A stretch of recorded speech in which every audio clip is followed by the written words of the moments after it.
I think all of us had this sort of the same vibe in watching football yesterday, which is, okay, we who's got it better than us? Yeah, thank you. Nobody. Right? Like, this is pretty good. Kyle Shanahan, the more you watch other coaches, the better he looks. The more you watch other quarterbacks, the better Brock Purdy looks. And this is not to pit the two against one another at all. I think we have plenty of facts to already suggest each one makes the other one better. Like, yes, Brock Purdy has a great coach and good teammates. Yes, you're all correct. And those guys now have the best production that they've had at quarterback with the 49ers as well. Jimmy Garoppolo plus, significantly, in my opinion. Okay? So they're all helping each other out. But which one has sort of maybe surprised you more this year? Which one has impressed you more?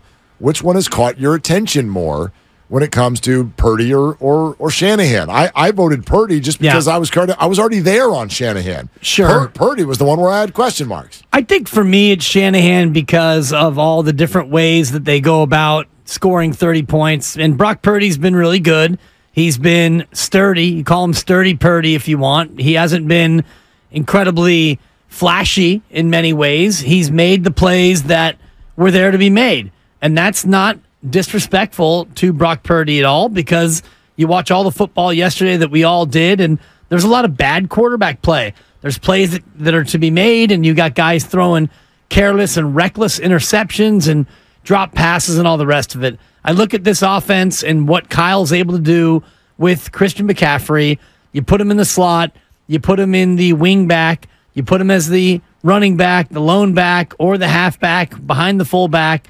Deebo Samuel, you put him in the backfield, you put him in a different sort of situation. Kyle Juszczyk, you can motion him out, and all the rest of it. What Kyle Shanahan does with his toys, with his weapons, is remarkable. And he didn't even have Brandon Ayuk in the last game. Good point. And they still went out there and hung a very easy, comfortable 30. So Brock Purdy's been great, and I think we're kind of picking between favorite children where you can always, you can never pick between your kids. And deep down, you have 3 kids, and I'm sure you have your power rankings, and you'll never admit it, and they might change day to day. They ask me sometimes at the dinner table. It's very uncomfortable. Right. Yeah. And you have to give the political answer, which is I love all 3 of you equally. Equally the same. There's not one of you that I like more than the other, but deep down, they know the who's who. It's situational, though. Totally. I actually do, right? Like, I would put each of them as the 1 seed, depending on what we're doing or what we're talking about. They've each got their strengths and their weaknesses. Right. I actually am not like Deion Sanders, who admitted that, yes, he's like, you all like some of your kids more than your other kids. Of course. I'm like, no, see, but not of course. I get it if you've got, like, a wayward child, but, like, if everybody's doing pretty well, I don't know. Certain situations, this one does really well. Sure. If I was going to have a conversation about money, I'll pick anyone but my daughter. Let's not do it with the daughter. That one's tough. But if she's walking away with a couple hundo. But if I need to rely on someone for something, daughter.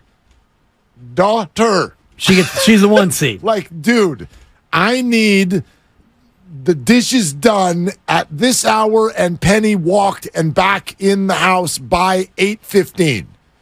Daughter. She's getting it done. Don't call her daughter. Yeah. Yes, absolutely. What if you need somebody to stay in bed till about noon? Is there a 1 seed among your 3 kids? Well, I tell you what, they had Jewish High Holy Days. They had the day off today. And now, did the school give them the day? Or school gave them the day. Yes. School. So there's no school. School, yeah. They're not Jewish. I am. They're not Jewish. Oh, right, because it all comes down to the mom. Yeah. That's right. Yeah. Turns out my daughter's a Jew. Congrats. And I'm trying to get a piece of it, but I've been rebuffed. But anyway, we've been over that. Piece of it. Trying to get a piece of that good old Judaism. You want 8 crazy nights. Something, dude. Yeah. Your boy's been given the Heisman. I hear you. Yeah. Turns out the Jews don't want me, Mark.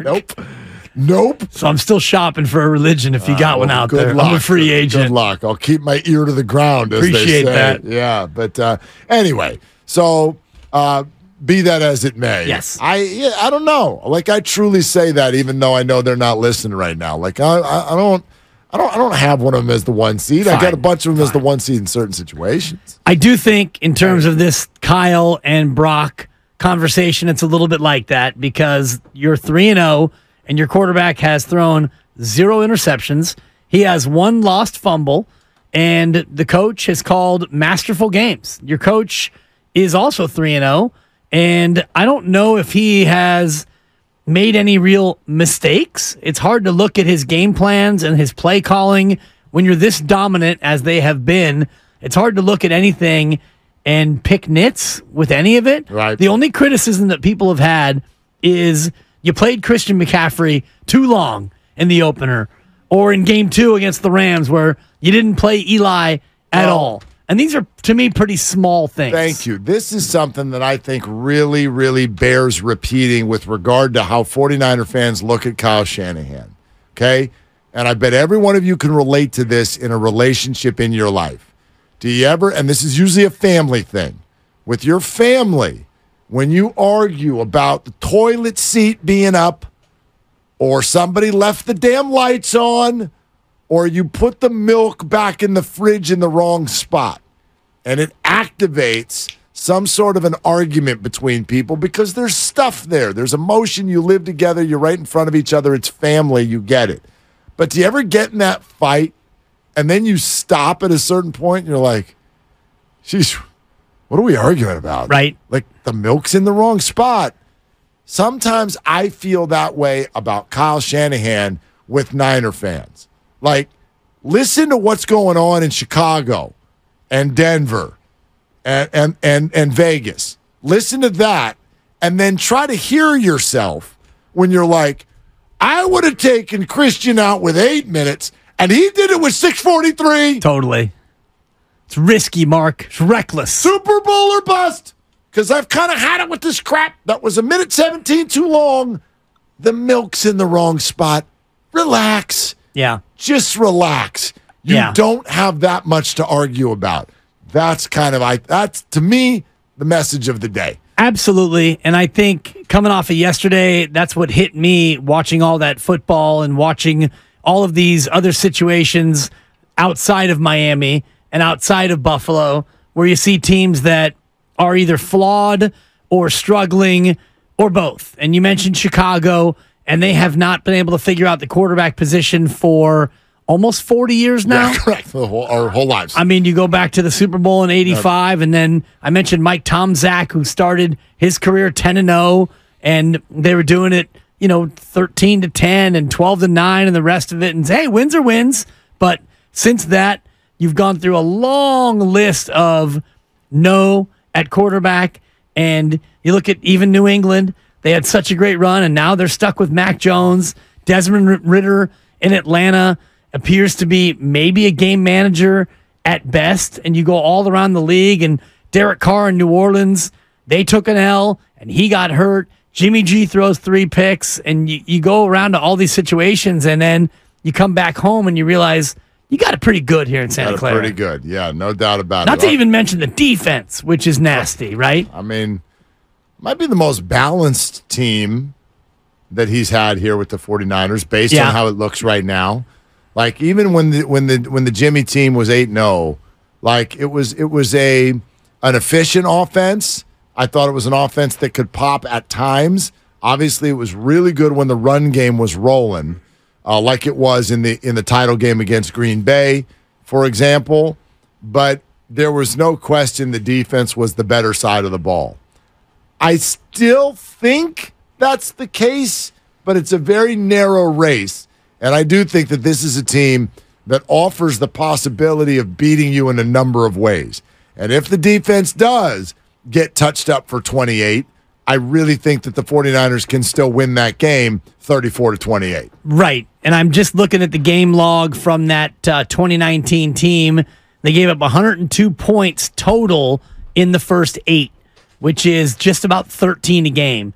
And you look at this defense right now, and I think they're giving up 14 a game. So similar kind of a vibe, but you had games where you won 9-0. I mentioned that over Washington. You beat the Rams 20-7, 24-20 over Pittsburgh. You didn't have that same explosive offense that it feels like this team has the potential of having. Raheem Mostert led the way with 772 yards on the ground. Mm-hmm. You had Breida, Jeff Wilson, Debo. I believe that was Debo's rookie year. So you did have some weapons, but not the same weapons you have now. By the way, and I know you said you're absolutely right, they're giving up 14 a game this year, but they should be giving up 13 a game this year because of Sean McVay and his Vegas connections. Gotcha. His Vegas connections. After those 3 points, it should have been 13 a game. But anyway, Rolando in Napa is next up on Willard and Dibs. Hey, Rolando, what are you doing? Going. Hey, I'm just relaxing, about to cook some dinner, but I got a couple of quick points I want to make. And I was watching the Raider game, and I don't know if anybody mentioned it, but there was a little tidbit information that got kind of pissed me off when they were talking about Jimmy Garoppolo, and he would talk about his family. I think basically saying that they said that basically in a nutshell that the Bay Area. I love my food here in the Bay Area. I love my pizza, but they basically said that the Bay Area sucks when it comes to pizza, and that Las Vegas has better pizza in the Bay Area. I don't know that was a little shot against the Bay Area. So you know what, Jimmy Garoppolo, dude, you got with those 3 picks, you got pizza in your face. So, did he use the word sucks? Thank you, Rolando. I know Rolando did. Did Jimmy say pizza sucks in the Bay Area, or did he simply say that the Vegas pizza was better? First of all, saying Vegas food beats anything food-wise in the Bay Area, I think, is just factually inaccurate. Like restaurants in Vegas, and I know this is only like the view we have it. I haven't really gone to like off-strip restaurants, and I don't know what the scene is like. Right. But restaurants in Vegas are always just, it's a totally different category. I've had great meals there. Yeah. But everything is all based on the larger casino vibe. And I have a very hard time with that very word, vibe. Like a restaurant is about the ambiance, the setting. You got so many beautiful ones here on the water in the Bay Area, for example. Every single Vegas restaurant, like, this is a great meal. This is really tasty. And then you turn left, and it's like ding, ding, ding, ding, ding, ding, ding, ding, ding, ding, ding, ding, ding, and there's pink everywhere. Yeah. And I'm like, it's just a different experience. What do you got against slots, Mark? Nothing. Actually, I'm not a big slots guy. I like video poker. It's fine. Big video poker guy. I think the odds are wonderful. My dad hit a huge jackpot on a slot one time. I don't have the patience for it because it's just like, especially now where it's just like boom, boom, yeah, boom. I'm just pushing a button over and over. I like the fake feeling that I've got something to do with the cards. That's video poker, absolutely. Well, except for that you're, hit, stay, I'm touching the cards. Like, I like it better. So the Jimmy Garoppolo, I have an answer to the Pizzagate. Okay. And so Jimmy Garoppolo, this isn't a quote from him directly. It was a reporter who had a conversation with Jimmy, relaying the conversation. I see. She said that Jimmy said that the pizza in Las Vegas is, quote, so much better than it was in San Francisco. I mean, so first of all, we don't even know for sure that he said it. It could be somebody. Correct. Okay. Could be a misquote. Could be a misquote. She was also talking about the family, so it could be another Garoppolo who said it. One of his 17 brothers. All right, there's that possibility. And then there's also just like what are the pizza places in Vegas? I don't even know if I've had pizza in Vegas other than that late night place that's upstairs that's got pizza at it. Totally.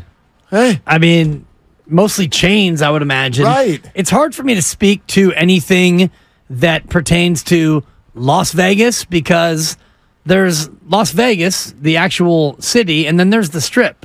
And I've spent 97% of my time at the Strip, which is, by the way, not Las Vegas. It's actually a different city. It's an unincorporated part of Nevada in order to avoid taxes. So when you're on the Strip, you're actually not in Las Vegas. Oof.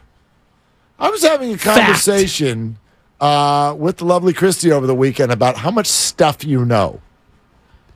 I'm not kidding. You're like a little bit of an almost Jeopardy contestant type of person. Ooh, so close to being smart enough, but not quite smart enough. Like you ended up on Wheel of Fortune. I didn't need that. But you're Jeopardy light. I actually have a family member, well, now. Diet Jeopardy? May she rest in peace. She went on Jeopardy. She was like that. Like, you sat down at the dinner table with her, and you're just like, oh, no, I don't know what you're talking about. There's a lot of info in there. Yeah. You've read all the books. I got holes in my game. But you've got a couple holes, but you know a lot of stuff. You're like somewhere between my cousin and Cliff Clavin. You got a lot That'd be the nicest thing you've ever said to me. You got like a little info in there. Yeah. You know stuff. I don't know if it helps you, but you know it. It doesn't help me, actually. Just smart enough to do sports talk radio.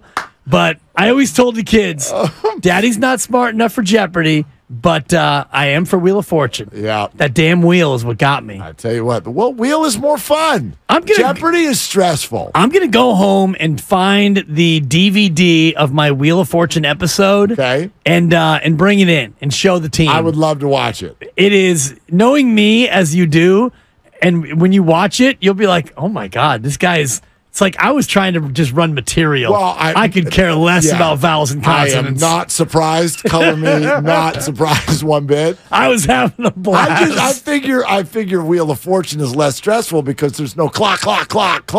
It's very stressful. I know that it probably is, and I know there is a little bit of a clock. Like you can't sit there forever and just. So Pat, I was thinking about a G, I'd but like to buy. What are all the vowels again? Like I know but Jeopardy has that thing where if you hit your button. It's like dink, dink, dink, boop, boop, boop, boop. Skook. And it's totally. It's done, gone. Yeah. And then plus there's the negative values and the shame that goes with, let's go to Final Jeopardy. And Dan, well, you're at minus 2,200. So we're going to go ahead and say goodbye. Yeah, what are you got nothing to bet. Yeah. You are broke. You are broke. It's broke. It's broke.